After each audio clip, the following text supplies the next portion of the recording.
Magia negra, bruxaria, maçonaria, poderes do triângulo, o Códice Magician. Essa é a segunda parte do vídeo anterior que tratava deste assunto. Lembrando, isso é produzido exclusivamente para o grupo Conspiração Ossis, um pequeno grupo que auxilia com doações para a produção desses vídeos que não são pagos. Então, se quiserem entrar no grupo e ajudar a financiar, os vídeos são imensos, os artigos são imensos e dará muito produto aí. O triângulo é de importância primordial em todos os reinos dos Illuminati, seja nas cerimônias rituais dos Rosa-Cruzes e maçons, ou nas práticas de bruxaria, astrologia e magia negra de outros seguidores iluministas. Sempre o triângulo é usado. Entre satanistas e bruxas, o triângulo duplo, o selo de Salomão, também chamado de hexagrama, é de grande interesse. O selo chamado ou conhecido como Magen David dos judeus é na verdade composto de dois triângulos sobrepostos um ao outro. Um triângulo apontando para cima representa a carne ou a matéria material e o ato generativo masculino. O outro aponta para baixo, significa a sexualidade feminina e o plano espiritual. Portanto, temos um triângulo masculino e um feminino integrados. Isso indica união sexual, ato sexual e reconciliação de opostos, o yin e yang, ou Deus e Satanás. A sugestão blasfema do símbolo fica clara. Em todo o mundo do iluminismo descobrimos conotações sexuais. Deles é um culto sexual, de fato, é o maior culto sexual do mundo. No entanto, os Illuminati usam símbolos e sinais para mascarar suas mensagens sexuais. A estrela de Davi e o número da besta. A natureza surpreendentemente maligna do triângulo duplo e o hexagrama, o selo de Salomão, o Magen Davi, o escudo de Davi, é comprovada pelo fato de o símbolo conter o número oculto 666, o número da besta em Apocalipse 13.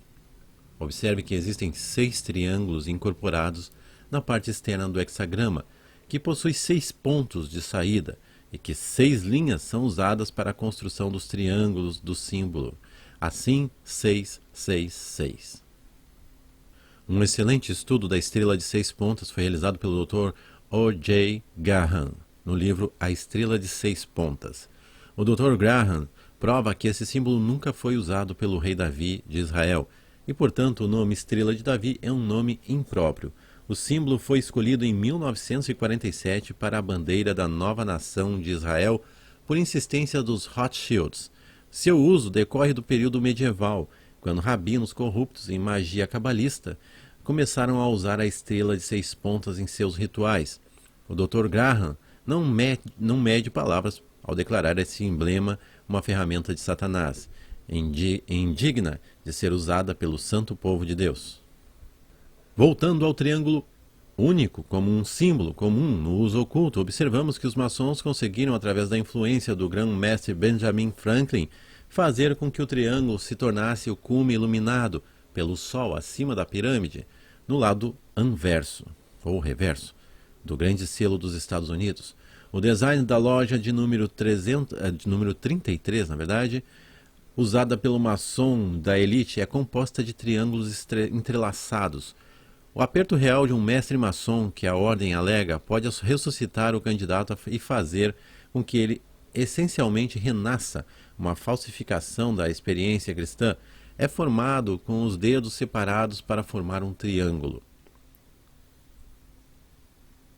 Na enciclopédia maçônica de Coyle, somos informados sobre a cadeia triangular, a lenda ensinada pela maçonaria de que os maçons judeus eram levados em cativeiro de Nabucodonosor a Jerusalém pela Babilônia, presos por cadeias triangulares. Diz-se que o rei da Babilônia estava insultando gravemente os judeus ao fazer isso, porque para os judeus o triângulo ou símbolo delta era um símbolo de sua deidade.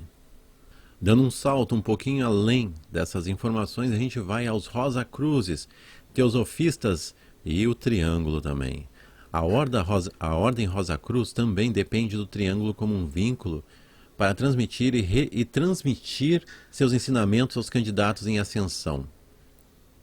Por exemplo, Arkon Darrell, em A História Secreta das Sociedades, descreve uma cena ritualística de iniciação em um ramo alemão do rosacrucianismo. A sala de iniciação estava coberta de verde e havia vários objetos. 3 candelabros foram colocados para formar um triângulo e 9 copos indicavam as propriedades masculinas e femininas.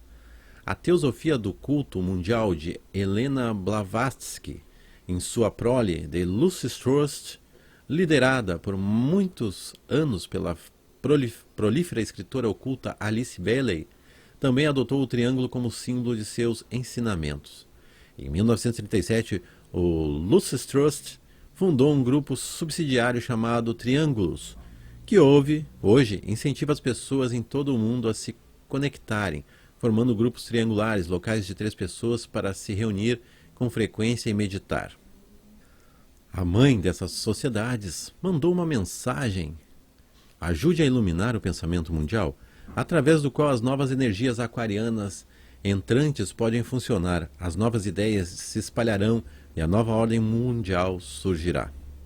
Segundo Bailey, a vinda da nova ordem mundial, da nova era, é melhor simbolizada por um triângulo dentro de um círculo, com um único ponto ou ponto dentro do triângulo.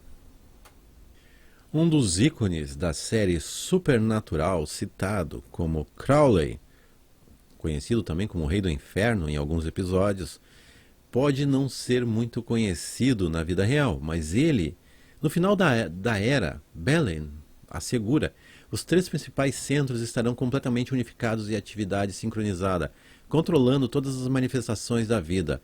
Aleister Crowley, o falecido satanista britânico e maçom, também era um devoto do triângulo como símbolo. Do Sol foi Horus. Como oficial de alto nível do grupo ocultista Ordem da Aurora Dourada, Crowley usou para um de seus emblemas o olho de Horus, na pirâmide de fogo, irradiado pelos raios do sol. Foi Horus na forma de um guia espiritual chamado Aiwass, que supostamente deu a Crowley o livro da lei, um livro de profecia que Crowley alegou ter recebido por escrito automaticamente. Abracadabra. Bom, essa é uma palavra mágica muito conhecida, difundida em desenhos infantis desde que eu me lembro por gente, né? Mas abracadabra, não apenas diversão infantil, bruxas e os mágicos ocultos se juntam a Bailey no uso do triângulo. Pegue a palavra abracadabra, que é usada repetidamente em desenhos e programas infantis de TV por criaturas supostamente míticas, como bruxos, bruxas e fadas. Na verdade, essa palavra é de origem antiga. Em um poema sobre medicina oculto, escrita por um médico pagão na Roma Antiga por volta de 250 d.C., para evitar febres e doenças, um médico recomendou que a palavra abracadabra fosse escrita em um triângulo invertido, e isso ficou estranho. Se você escrever a palavra abracadabra e depois começar a diminuir uma letra no final, a cada linha abaixo, restando no final somente o A, vocês terão um triângulo invertido perfeito. Em seguida, este papel em que essa palavra foi escrita deveria ser amarrado no pescoço do paciente por 9 dias e depois jogado para trás por cima do ombro, em um riacho que corria para o leste. A febre então se reduzia a nada, o paciente seria curado. A palavra mágica abracadabra vem da adoração ao deus gnóstico Abraxas. Literalmente significa o cadáver ou cadáver de Abraxas. As bruxas costumam usar o triângulo como um símbolo protetor. Elas tolamente acreditam que pode ser usado como um talismã, especialmente se o tetragramaton, as letras hebraicas para Deus, forem inseridas dentro do triângulo. Os maçons fazem a mesma coisa essencialmente na joia dos mestres no 4º grau. O triângulo também está escrito no anel, dado aos titulares do 14º grau. Um segredo bem guardado dos maçons de nível superior e de outros iluministas é que, além de adorar o diabo por outros nomes, eles também adoram uma divindade feminina, a grande deusa. Isso é esclarecido por John Yerker, um renomado maçom britânico.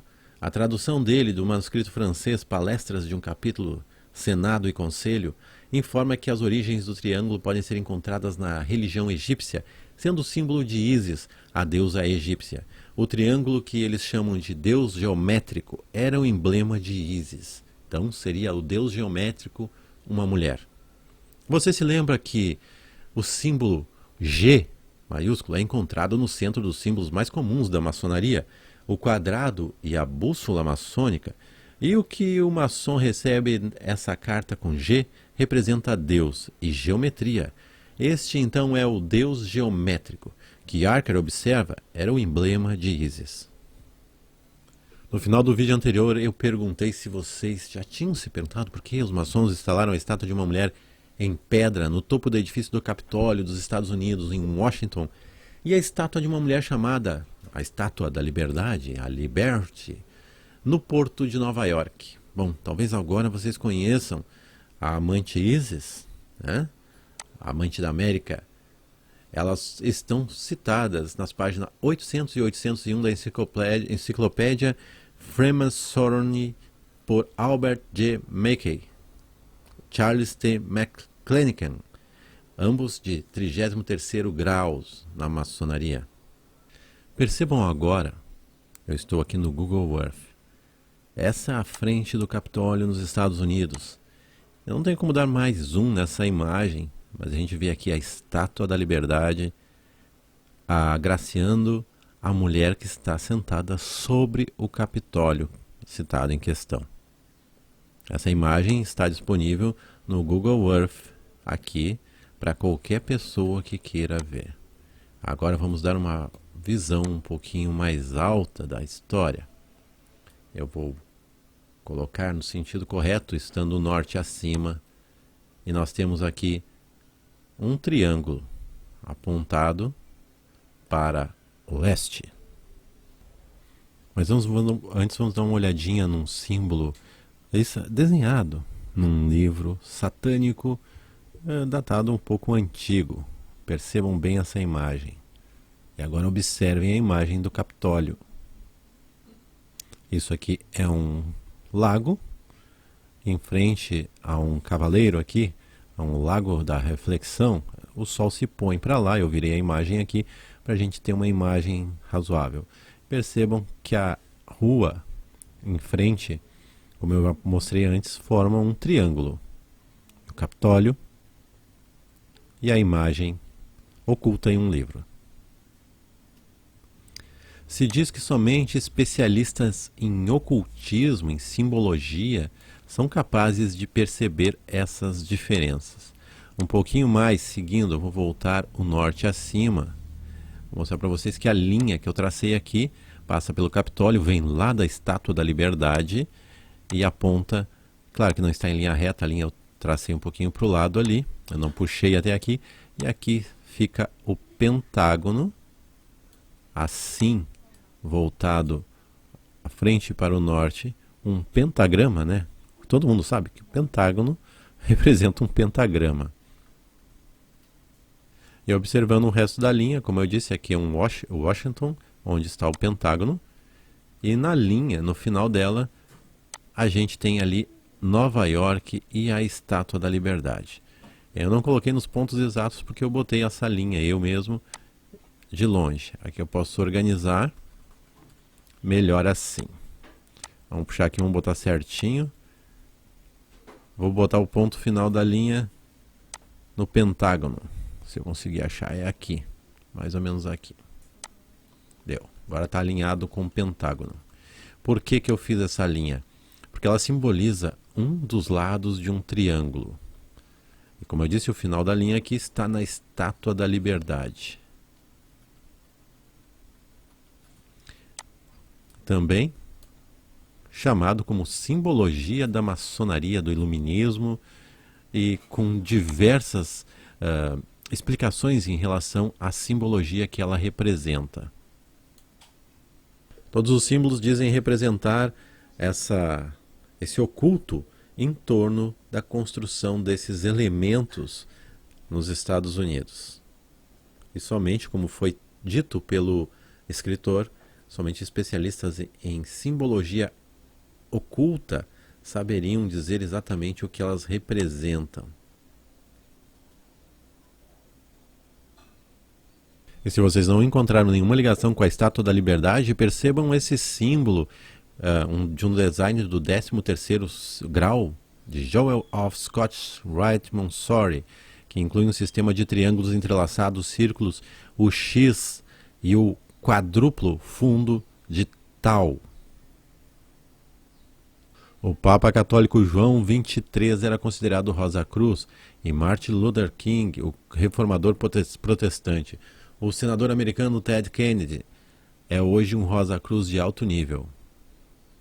E não menos interessante, o logotipo oficial da conferência realizada por socialistas, promovendo a fusão política e econômica dos Estados Unidos e da antiga União Soviética.